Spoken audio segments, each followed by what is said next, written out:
What's going on, guys? Matty Russell here. Welcome back to the channel. In today's video, we're going to trestle these tomato plants up onto the back fence here behind me, and we're also going to have a look at the overview of how my aquaponics system works. Let's get stuck into the video.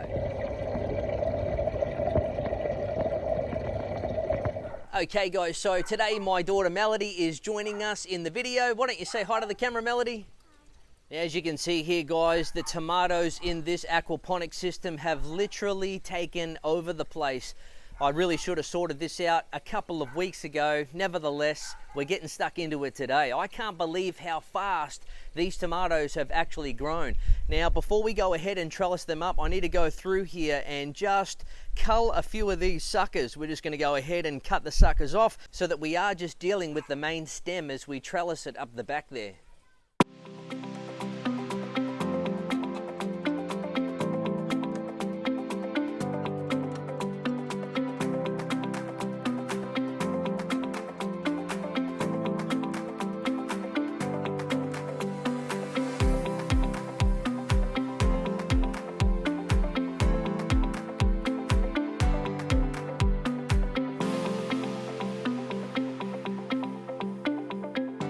Okay guys, so as you can see, I have gone ahead and cleaned up all the suckers and Melody's given me a good hand. I've also cut off some of the lower leaves, and the reason we've done that is just to allow a lot of airflow through there. Some of the leaves which I cut off had already started to deteriorate and rot, and that's just because there was so much density at the bottom of the plant that there wasn't good oxygenation going through there, which is what you really need. So now that they're cleaned up, we're going to go ahead and trestle them to the back fence here. The first thing we're going to do is we're going to drill some pilot holes, then we're going to go ahead and screw some screws into the back panel here. I'm then going to take some PVC coated wire, attach it to the screws and tie it off to the tomato plants with some zip ties.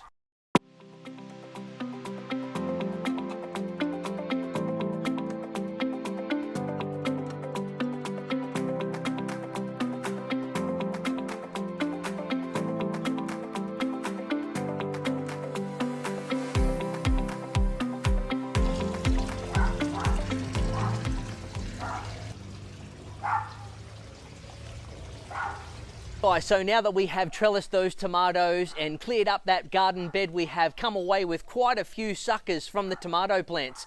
Now is time to go over to the third bed, which has got the lettuce in it. We're going to harvest some of that lettuce, clear up the bed so that we can actually begin to root some of those suckers and get ourselves some free tomato plants. If you're interested in learning how to identify suckers and how to root them, I'll leave a link to that video in the description below.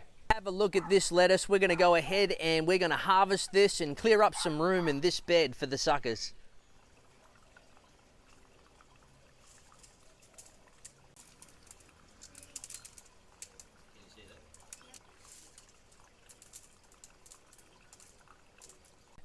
Nice one, Melody. More lettuce than you can poke a stick at. Let's go ahead and put these tomato suckers in there to get them rooted. Let us get into it.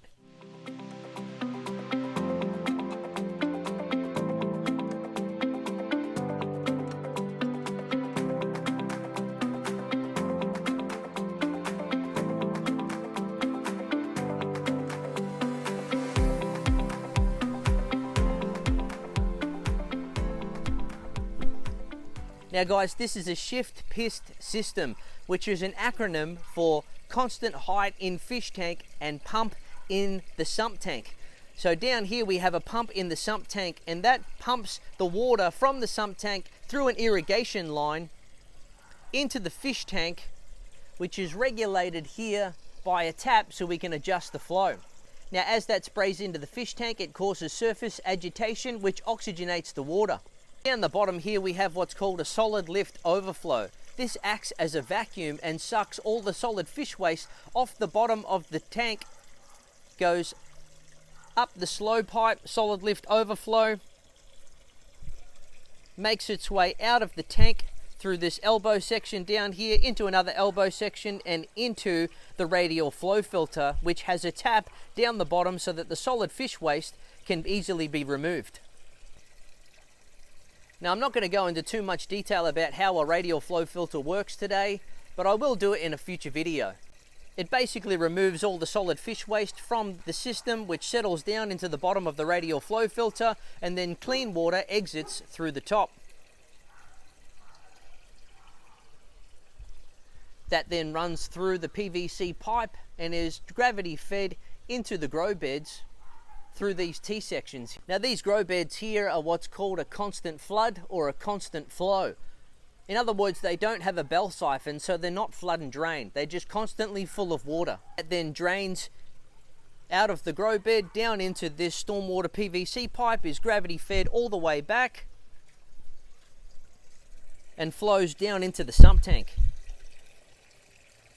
From the sump tank, it's then pumped back up into the fish tank, and so the cycle continues. It keeps a constant height in the fish tank with the pump in the sump tank, shift pissed.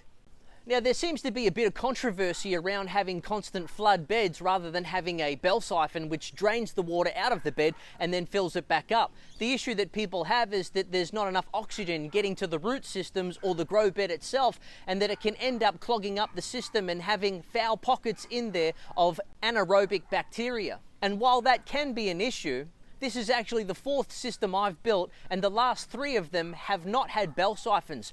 All of them have flourished, and all of them have been on constant flood. It all depends on the system design and how well you manage the system. As you can see here, these tomato plants are growing prolifically, and the root system will be taking over the grow bed. If I was to leave these tomato plants in here for more than 6 months, then we could end up running into issues with the bed being clogged up and not getting enough oxygen. However, they're only going to be in there for 3 months, and then I'm going to pull them out and clean out all the roots from that bed. As long as you stay on top of the maintenance, you should never have that sort of an issue in your aquaponics system.